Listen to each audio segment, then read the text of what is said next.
Je donne à présent la parole au représentant de l'Arménie, Son Excellence M. Vartan Oskanian, ministre des Affaires étrangères.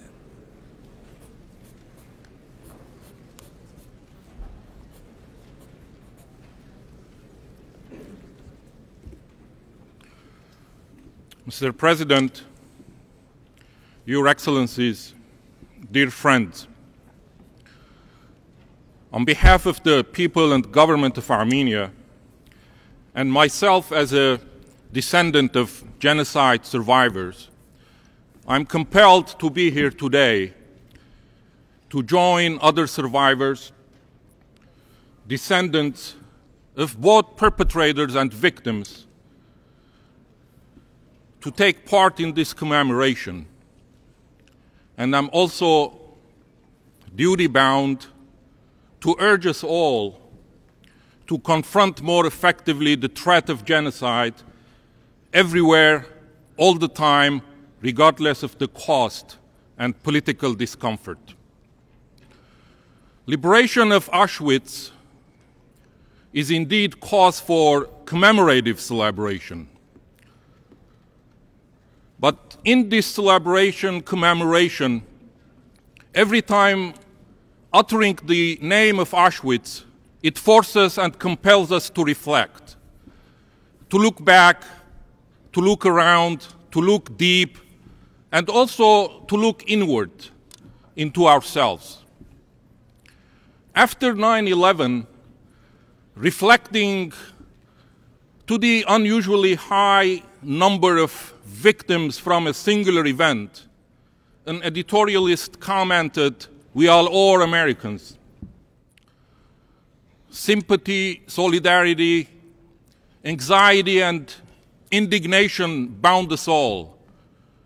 But how much deeper and stronger are our feelings about Auschwitz, about the singularity of its horror, its synonymity with the technology of death-making, its eerily ordinary commitment to efficiency, to effective organization. After Auschwitz, we are all Jews, we are all gypsies, we are all unfit, deviant, and undesirable to someone somewhere. After Auschwitz, the conscience of man cannot remain the same. Man's inhumanity to men, to women, to children, and the elderly is no longer a concept in search of a name, an image, a description. Auschwitz lends its malefic aura to all Auschwitzes of the history, our collective history, before and after.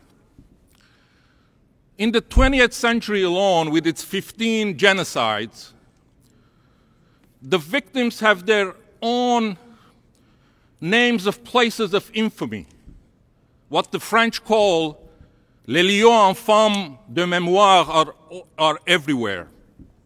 Places of horror, slaughter, massacre, indiscriminate killing of all those who have been part of a society, a segment, a race, a religion. For Armenians, it is the deserts of Deir Zor. For Cambodians, they are the killing fields. For the children of 21st century, it's Darfur. For Jews, Poles, and the rest of us growing up after the war, it's Auschwitz. Mr. President, just as we were, are, and might be victims, we all were, or are, or might also be guilty. It is only through the engagement of those who have seen and done the unimaginable, and who had the courage, the dignity, the grace to acknowledge their mistakes and wrongdoing, we can achieve the requisite of collective political will and its expression. This is not a naive, unrealistic, unpragmatic, thing as it may sound, or some would like to present, perhaps to dismiss it. Genocide has nothing to do with individuals who act insanely, commit crime, do ills, or perpetrate irreparable damage. Genocide is the act of a state, which by function is required to act through organization and structure. Thus, this is not a plea to reform human beings. This is an appeal to look a conscious account of the role of our national institutions, international institutions, the role that they must play in order to ensure that no one might even think of enjoying any impunity. After Auschwitz, one might think that no one had the right to turn blind eye or deaf ear. As an Armenian, I know blind eye, deaf ear, and muted tongue perpetuates the wound. It is a memory of suffering unrelieved by a strong condemnation and unequivocal recognition. The world has not spoken, and we need to do so. The catharsis that the victim deserves and the societies that require in order to heal and move forward obligates us here at the international community and the United Nations that we call the things by their names, that we bear witness and remove the veil of obfuscation, of double standard and political expediency. Mr. Chairman,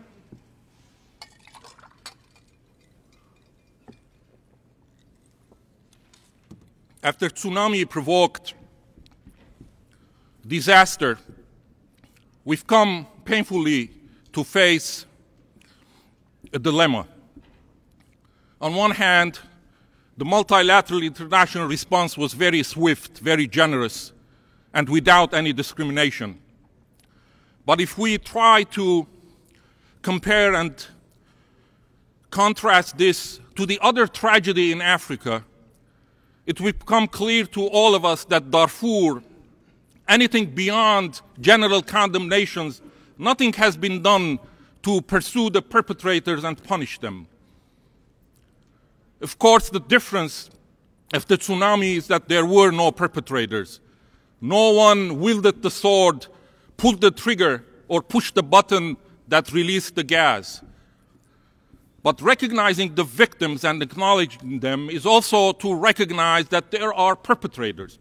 But this is absolutely not the same as to name them, shame them, to dissuade them, to isolate them and punish them. Well, if these statements and observations may signal certain naivete, overlooking our enduring structures of politics and interest, then on this occasion, as we're gathered here to commemorate this horrible event, allow me this one question. If not here and now, then where and when? Mr. Chairman, George Santayana was already being quoted here once, but allow me to repeat it. He admonished us to remember the past or be condemned to repeat it. This admonition has a significance for me personally because the destruction of my people, whose fate has in a way impinged on the fate of the Jewish people, should have been viewed in a broader context as a warning of things to come.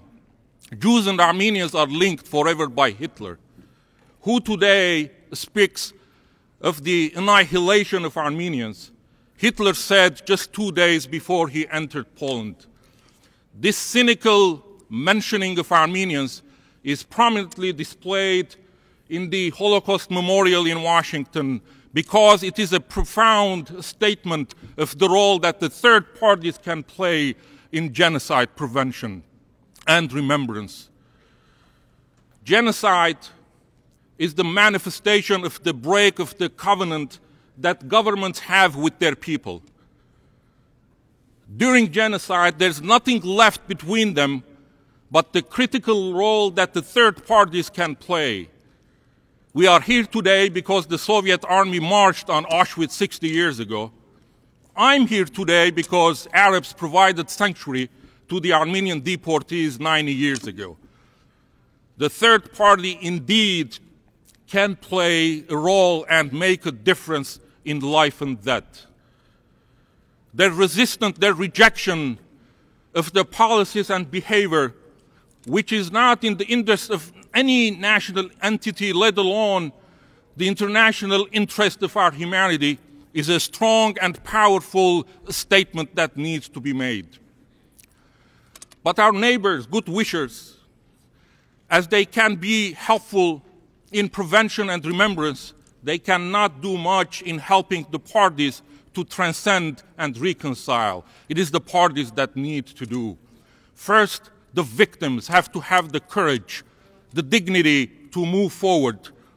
And then, but also the last, the perpetrator, has to summon the deep forces of humanity and goodness, must overcome the inner evil of memory that has already prevailed, so that it rejects, denies, desists the deeds, the intent, the consequences, the architects and executors. Mr. Chairman, at last, allow me to say this.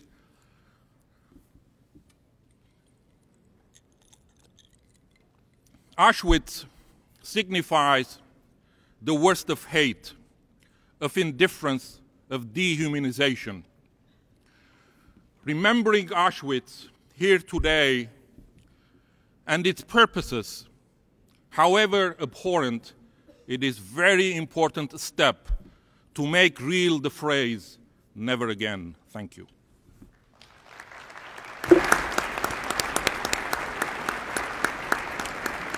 Je remercie le représentant de l'Arménie